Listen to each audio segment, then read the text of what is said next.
La ilaha illallah, la ilaha illallah. Bismillah. Assalamualaikum warahmatullahi wabarakatuh.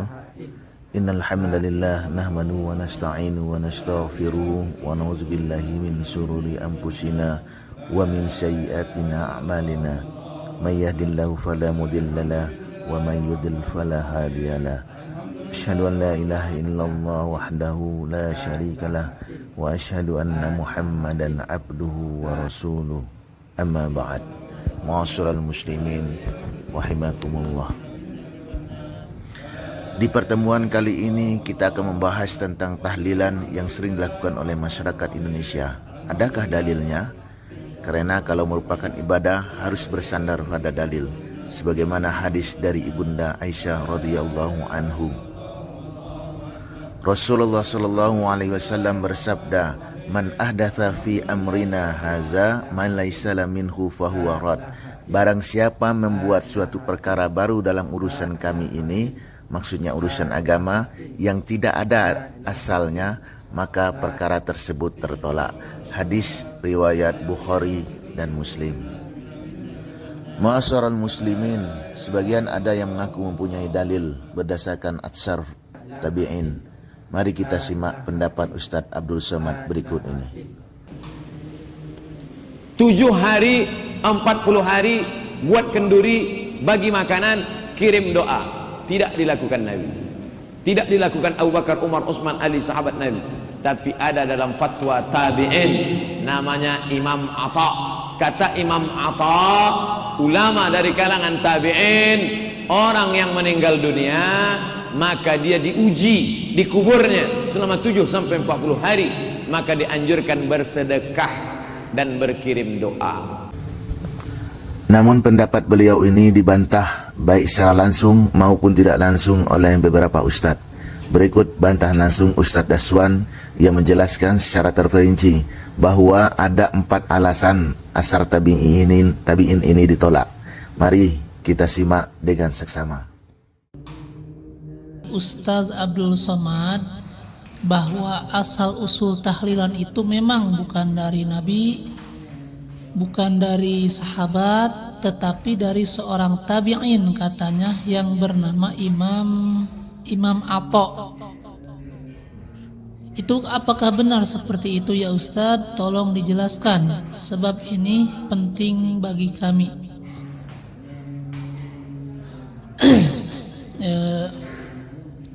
Setahu kami ya, tabi'in itu tidak ada yang namanya Imam Atha. Tidak ada ya. Yang ada tabi'in itu adalah Tawus bin Kaisan al-Yamani. Beliau seorang tabi'in yang berada di tabaqah ketiga ya. Beliau adalah muridnya Ibnu Abbas radhiyallahu anhuma. Nah, memang disebutkan di dalam asar itu perkataan tabi'in bahwa Tawus bin Kaisan al-Yamani itu mengucapkan begini, "Innal mauta yuftanuna fi kuburihim sab'an fakanu yastahibbuna an yat'ama anhum tilkal ayyam." Artinya, sesungguhnya mayat-mayat itu diuji di dalam kuburnya 7 hari. Fakanu yastahibbuna an yat'ama anhum tilkal ayyam. Maka mereka para salaf menyukai bersedekah atas nama mayit di hari-hari tersebut. Nah, tetapi perlu saudara penanya ketahui bahwa perkataan tersebut, yakni perkataan tabi'in tersebut, tidak bisa dijadikan hujah, sebab sanad daripada perawi tersebut terputus ya. Jika kami jelaskan secara rinci begini ya, perkataan yang mengatakan innal mauta yuftanuna fi kuburihim sab'an fakanu yastahibbuna an yat'ama anhum tilkal ayyam, itu diriwayatkan oleh Al-Imam Ahmad bin Hanbal. Nah, Imam Ahmad bin Hanbal mendengar perkataan tersebut dari Hashim bin Qasim. Hashim bin Qasim mendengar perkataan tersebut dari Imam Al-Asja'i. Imam Al-Asja'i mendengar perkataan tersebut dari Sufyan Ats-Tsauri. Nah, apakah Sufyan Ats-Tsauri itu mendengar daripada Taus bin Kaisan Al-Yamani? Ini yang dibahas oleh para ulama, ya. Para ulama menjelaskan bahwa Sufyan Ats-Tsauri itu tidak mendengar dari Taus bin Kaisan Al-Yamani sebab ada 5 alasan. Yang pertama, ketika Taus bin Kaisan Al-Yamani meninggal dunia itu tahun 106 Hijriah. Usia Sufyan Ats-Tsauri waktu itu baru 9 tahun. Jadi jika Taus bin Kaisan Al-Yamani 5 tahun sebelum meninggal beliau berdakwah, maka usia Sufyan baru 4 tahun. Tidak mungkin kan seseorang menyampaikan riwayat kepada anak usia 4 tahun. Yang kedua, lokasi Sufyan dengan lokasi Taus bin Kaisan Al-Yamani itu jauh sekali, ya. Taus bin Kaisan Al-Yamani itu dari Mekah, sementara Sufyan beliau berada di kota Kufah, jadi jauh sekali. Nah, itu alasan yang kedua. Kemudian alasan yang ketiga yang menjadikan riwayat tersebut dianggap lemah, tidak bisa dijadikan hujah. Sufyan Ats-Tsauri baru keluar dari kota Kufah menuju kota Mekah itu ketika usia beliau 40 tahun. Jadi kurang lebih 31 tahun sebelumnya Taus bin Kaisan Al-Yamani sudah meninggal dunia. Jadi tidak mungkin bertemu antara Taus bin Kaisan Al-Yamani bertemu dengan Sufyan Ats-Tsauri, ya. Nah, itu alasan yang ketiga.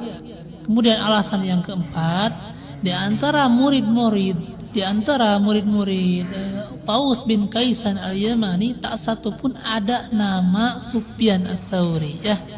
Kemudian alasan yang kelima, di antara guru-gurunya Sufyan Ats-Tsauri tak ada yang namanya Taus bin Kaisan Al-Yamani. Nah, dengan 5 alasan tersebut, para ulama menyebutkan bahwa Sufyan Ats-Tsauri tidak mendengar perkataan dari Taus bin Kaisan Al-Yamani.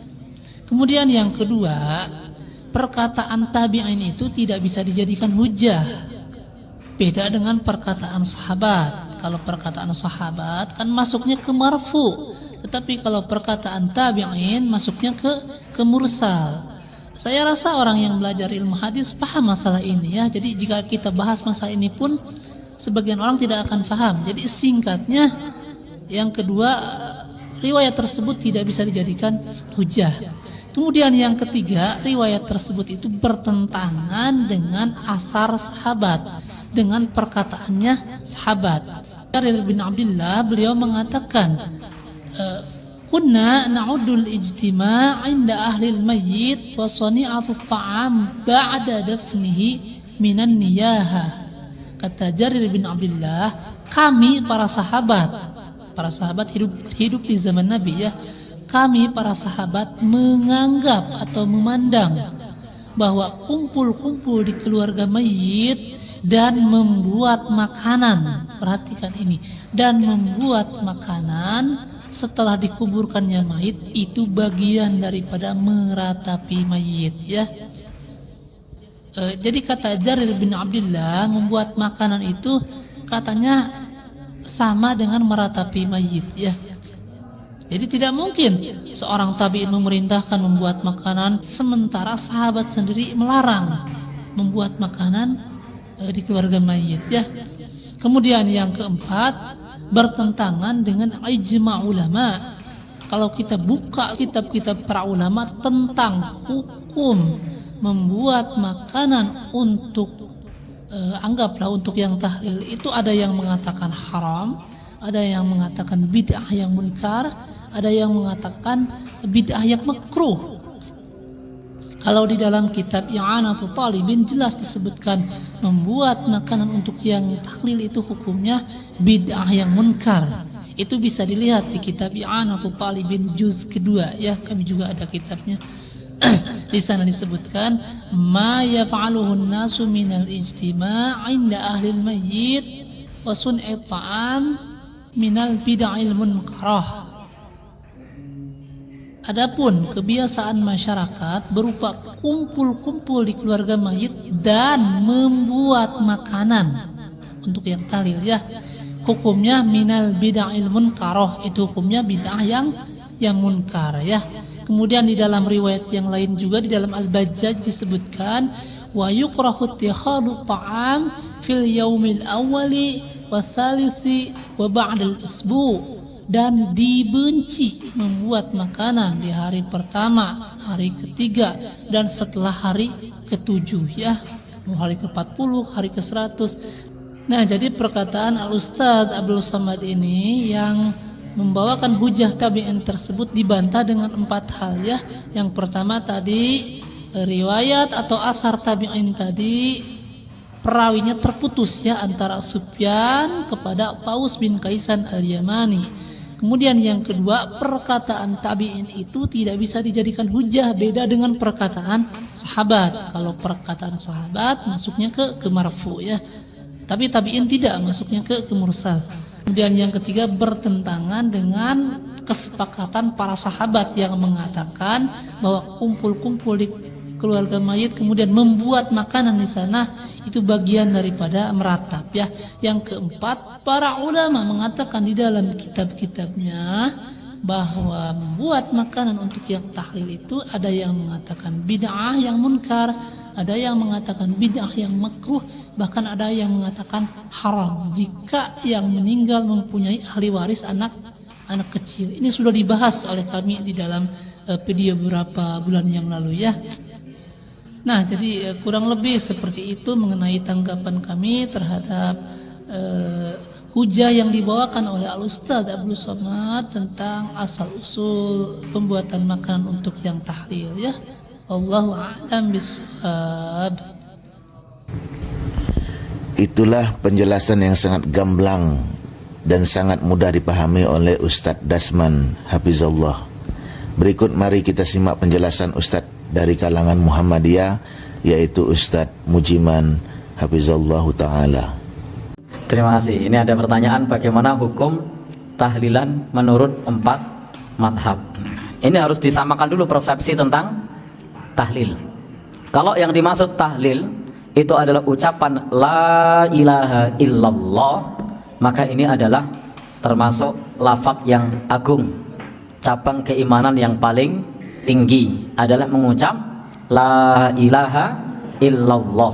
Ini adalah termasuk ucapan yang agung, cabang keimanan yang paling tinggi. Kemudian juga ucapan ini adalah sebagai pintu gerbang masuk Islam. Orang kalau mau masuk Islam harus bersaksi tiada yang berhak disembah melainkan Allah, la ilaha illallah. Jadi tahlil itu termasuk afdhalu dzikri, zikir yang paling afdol, yang paling utama. Tetapi kalau yang dimaksud adalah dilaksanakannya satu prosesi pada saat orang meninggal dunia 7 hari, 40 hari, kemudian 100, kemudian 1000, setahun, 2 tahun, 1000, maka itu bukan ajaran agama Islam. Jadi Nabi, para sahabat tidak melakukan hal tersebut. Tapi bagaimana kalau sodakoh? Sodakoh dituntunkan, diajarkan, dan boleh seseorang bersodakoh atas nama orang yang sudah meninggal dunia. Ada banyak hadis yang menjelaskan kepada kita bagaimana ketika Rasul ditanya tentang orang yang sudah meninggal lalu orang bersedekah atas nama orang yang sudah meninggal, jawaban Nabi, na'am, ya, berpahala. Inna ummi iftulitat, ada orang berkata ibuku mati mendadak, walam tusi, dan belum sempat berwasiat. Afatasaddaqtu anha, apakah jika aku bersedekah atas namanya, falaha ajrun, apakah bagi ibu mendapatkan pahala? Jawabannya na'am, iya, jawabannya dapat pahala. Tetapi kalau yang dimaksud penanya tentang tahlilan adalah prosesi sebagaimana yang kita kenal, itu tidak dikenal di zaman sahabat Nabi. Tidak dikenal di zaman sahabat Nabi. 7 hari, berapa hari? 40, 100, setahun, 2 tahun, 1000, itu tidak dikenal di zaman sahabat Nabi Shallallahu Alaihi Wasallam. Lalu penanya tadi bertanya, bagaimana hukum tahlilan menurut 4 madhab? Ini pertanyaan dari penanya. Kalau yang dimaksud adalah tahlil la ilaha illallah, jelas hukumnya wajib. Tapi kalau yang dimaksud adalah prosesi kematian, maka ulama madhab yang 4 tidak punya pendapat tentang hal tersebut, karena prosesi tahlilan sebagaimana yang ada di masyarakat itu tidak dikenal di zaman ulama madhab yang 4. Jadi di dalam hal ini ulama madhab yang 4 itu tidak memiliki pendapat tentang prosesi tahlilan, karena memang di zaman Nabi, di zaman sahabat, di zaman tabi'in, termasuk di zaman ulama madhab yang 4 itu tidak dikenal prosesi tahlilan. Maka pendapatnya apa? Jelas tidak ada, karena memang ini prosesi tahlilan zaman itu tidak ada dan bukan bagian dari tuntunan Nabi Shallallahu Alaihi Wasallam. Lalu sejak kapan prosesi tersebut ada? Itu tak lain dan bukan adalah proses perkawinan budaya ketika agama Islam masuk ke negeri kita. Jadi dulu para sunan itu ada 2 kubu. Kubu yang pertama menginginkan masuk Islam murni, jadi warga masyarakat masuk Islam murni, termasuk dalam hal ini adalah Sunan Ampel, Sunan Giri, Sunan Derajat. Itu yang menginginkan orang masuk Islam murni dengan apa adanya. Tetapi ada kubu yang kedua yang dipelopori oleh Sunan Kalijaga, dimasukkan secara perlahan. Saat itu Sunan Ampel sudah berkomentar, bukankah kemudian hari ini akan menjadi perkara bid'ah? Maka karena ada 2 kubu ini, kemudian mereka pun alot itu apa ya? Ada diskusi yang panjang. Tetapi kemudian mengikuti kubu yang kedua, yakni bertahap. Jadi menggunakan cara yang bertahap dengan harapan di kemudian hari ada orang yang menjelaskan bagaimana tuntunan Islam yang sesungguhnya tentang prosesi kematian. Karena tugas kita kepada orang yang meninggal dunia itu simpel dan mudah. 1, memandikan. 2, mengafani. 3, menyolatkan. 4, menguburkan. Setelah itu tinggal mendoakan. Jadi kewajibannya simpel, kewajibannya mudah. Dan Bapak dan Saudara yang berbahagia yang dirahmati Allah Subhanahu wa taala, maka atas pertanyaan penanya bagaimana hukum tahlilan menurut 4 madhab, 4 madhab tidak punya pendapat tentang tahlilan karena memang tidak ada di masa ulama 4 madhab. Jadi tidak ada. Tidak ada di zaman Nabi, tidak ada di zaman sahabat, tidak ada di zaman tabi'in, tidak ada di zaman ulama 4 madhab. Maka bisa disimpulkan bahwa itu termasuk sesuatu yang bukan bagian dari ajaran Nabi, bukan ajaran sahabat, bukan ajaran ulama madhab yang 4. Sehingga Bapak dan Ibu, terkait pertanyaan ini, idealnya kita sebagai umat Islam itu kembali kepada ajaran yang murni, kembali kepada ajaran yang murni. Karena memang Nabi bersabda, man amila amalan laisa alaihi amruna fahuwa raddun. Barang siapa beramal dengan suatu amalan yang tidak ada tuntunan dari kami, tidak ada tuntunan dari Rasulullah Shallallahu Alaihi Wasallam, maka amal tersebut tertolak. Wallahu a'lam bishawab. Demikianlah yang dapat kami sampaikan, semoga bermanfaat. Dan mulai sekarang mari kita beri penjelasan kepada saudara-saudara kita agar tidak lagi melakukan tahlilan pada si mayit meninggal pada hari pertama kematian, hari ke-7, hari ke-40, hari ke-100, hari ke-1000 setelah kematian. Barakallahu fikum. Subhanallah wa bihamdika asyhadu an la ilaha illa anta astaghfiruka wa atubu ilaik. Assalamualaikum warahmatullahi wabarakatuh.